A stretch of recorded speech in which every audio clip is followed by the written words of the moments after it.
Société, droit et liberté avec Frédéric Bérard à C'est jamais pareil.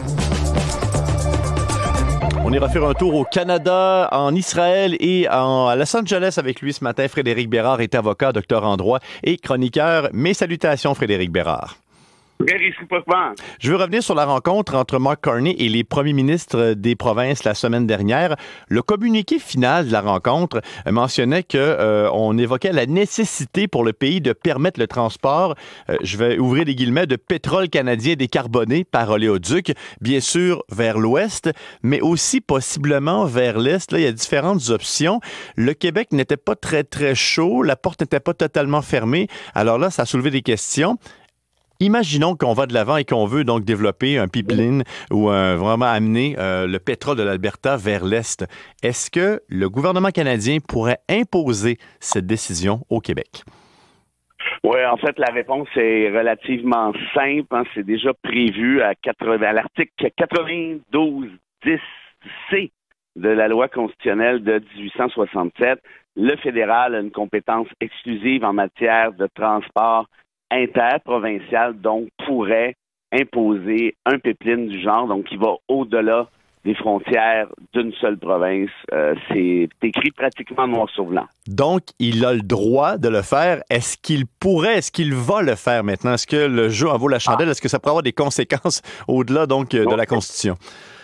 Oui, au-delà de la question constitutionnelle qui est assez simple, là, comme je disais, le reste, la question politique. Hein, puis c'est drôle parce qu'en préparant la petite chronique, j'ai surfé dans de vieilles coupures de presse de 2019, il y a ça une éternité, où François Legault tonnait, disait à Andrew Scheer, il n'est pas question que votre projet d'oléoduc passe au Québec, c'est une compétence constitutionnelle québécoise. Bon, M. Legault s'est un peu trompé d'un point de vue 1867, disons ça comme ça, mais au-delà de ça, politiquement, il était farouchement contre un projet national du genre. Là, on voit très clairement qu'il est beaucoup plus conciliant. Là, tout à coup, les impératifs environnementaux ont peut-être pris de bord. Faut dire, cela dit, à sa décharge, qu'avec ce qui se passe au sud de la frontière, les tarifs de Trump, il y a un marché pan-canadien qui est en train de s'ouvrir nécessairement. Et j'imagine que François Legault ne veut pas être celui qui va empêcher de tourner en rond, même si le projet en question n'est pas meilleur qu'il l'était en 2019 d'un point de vue environnemental. Bon, on va aller faire un tour aux États-Unis dans quelques minutes, mais juste avant, je veux revenir sur le périple du voilier Madeleine,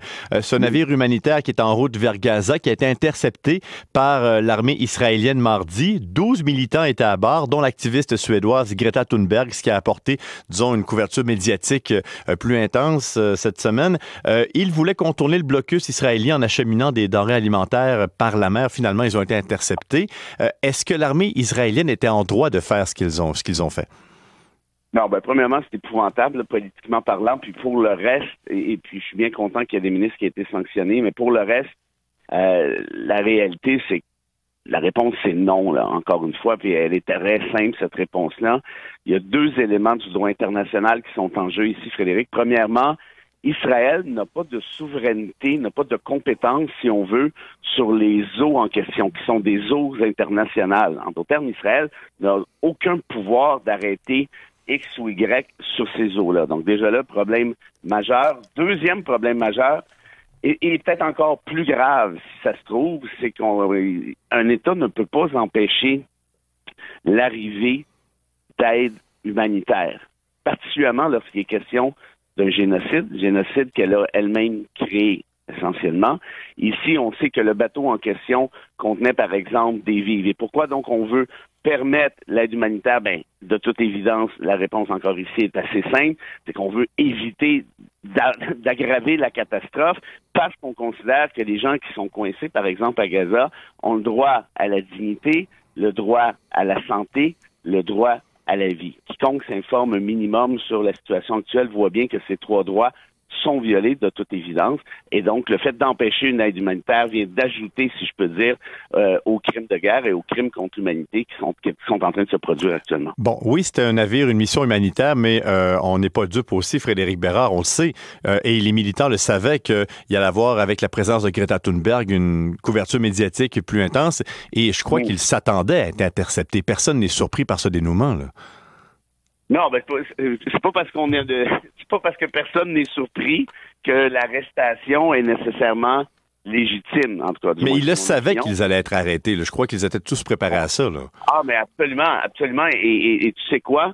Tant mieux. Et Greta Thunberg, j'ai une admiration sans borne pour cette jeune femme depuis longtemps d'ailleurs, et qu'elle aille sur ce bateau-là en sachant très bien que ceci allait attirer l'attention médiatique. Enfin, eh bien, chapeau, une fois de plus, parce que là, on parle davantage de Gaza qu'on le faisait il y a quelques jours à peine.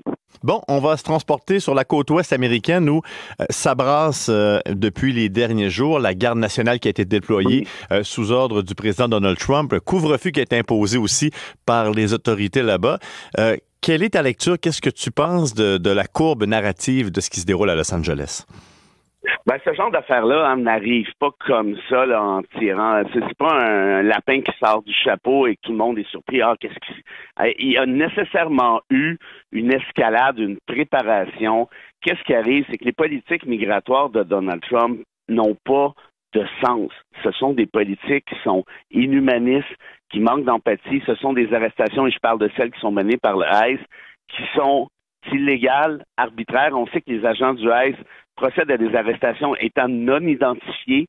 Souvent, on viole les ordonnances judiciaires disant « vous n'avez pas le droit de déporter tel ou tel individu ».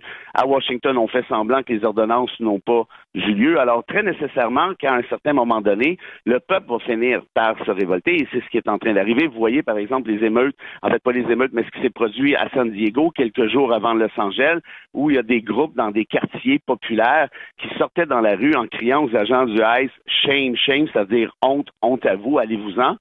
Et là, par la suite, qu'est-ce qui arrive? 24-48 heures plus tard, ceux-ci gagnent du terrain, la grogne gagne du terrain à Los Angeles. Et qu'on se comprenne bien, la majorité de ces manifestants-là, pour pas dire la quasi-totalité, ont manifesté de manière parfaitement pacifique. Ça a d'ailleurs été reconnu par la mairesse de Los Angeles et le gouverneur en question, Newsom, sauf que, évidemment, comme dans toute manif du genre, il y a très souvent de la casse et de là le problème. Ceci dit, Donald Trump a envoyé, Frédéric, et c'est important de le savoir, a envoyé la garde nationale malgré le refus du gouverneur Newsom. Et ça, c'est une première depuis 1965. Habituellement, c'est au gouverneur de demander à ce que la garde nationale lui soit envoyée. Pourquoi? Pour donner un coup de main. Dans ce cas-ci, Newsom dit « Je veux rien savoir, laissez la garde nationale là où elle est ». Et Donald Trump a suggéré l'arrestation du gouverneur. Alors, très clairement, comme a répondu Newsom, on est dans une période où il y a un autoritarisme qui gagne du terrain à chaque jour aux États-Unis. Et comment ceci va-t-il se finir? Ça, c'est la question qui coûte cher. À mon avis, Donald Trump recherche le chaos en question, le fait de manière absolument volontaire, particulièrement parce qu'il s'agit ici d'un État démocrate, ce qui lui fait doublement plaisir. Et on en parle souvent ensemble depuis les derniers mois, justement, de l'État de droit un peu, qui est fragilisé là-bas, et aussi le test des tribunaux. Déjà, ce déploiement de la garde nationale a été contesté. Il y a des tribunaux d'un côté. C'est dur à suivre parce que parfois, c'est la Cour d'appel, parfois c'est la Cour d'un État, parfois c'est le fédéral. Alors, jusqu'à maintenant, comment les tribunaux ou encore le système judiciaire a été sollicité dans cette crise? En fait, ça, c'est la question, c'est la meilleure question qu'on puisse poser. Bravo à toi, parce que je le dis depuis un petit bout de temps, le vrai test, et je l'ai dit à ton micro d'ailleurs, si tu te souviens, le vrai test est celui-ci, celui que tu viens de mentionner. Est-ce que les tribunaux vont pouvoir résister à ces charges constantes par le politique? Si la réponse est oui, l'État de droit risque d'être sauvé. Si la réponse est non, au contraire, l'État de droit va donc s'effondrer, c'est-à-dire qu'il n'y aura plus de contrepoids, il n'y aura plus de séparation des pouvoirs. Et quand il n'y a plus de séparation des pouvoirs, qu'est-ce que ça veut dire? Ça veut dire que le pouvoir politique, donc le pouvoir exécutif, le pouvoir gouvernemental, si vous voulez, ou encore le pouvoir législatif, pourront faire absolument ce qu'ils souhaitent. Et quand le pouvoir exécutif peut faire ce qu'il souhaite, sans contrôle judiciaire valable, là, on ne vit plus en démocratie, on ne vit plus dans un État de droit, on vit dans un autre type de régime qui commence par un T ou par un F, dépendamment. Et en terminant la série sur le Sunday, Donald Trump va célébrer son anniversaire et comme cadeau, il se paye un défilé militaire. Au-delà de l'anecdote, ça peut faire sourire, mais ça peut aussi évoquer des images qu'on a déjà vues dans le passé.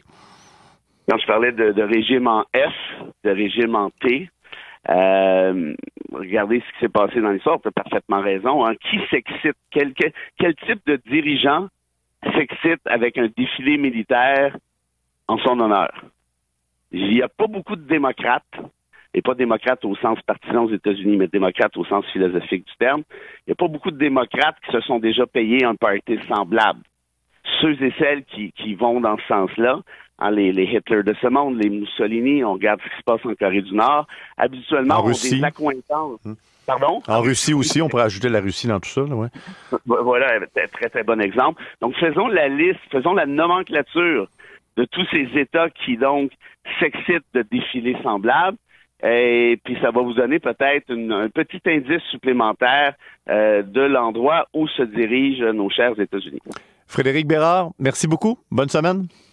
À très bientôt. Au revoir.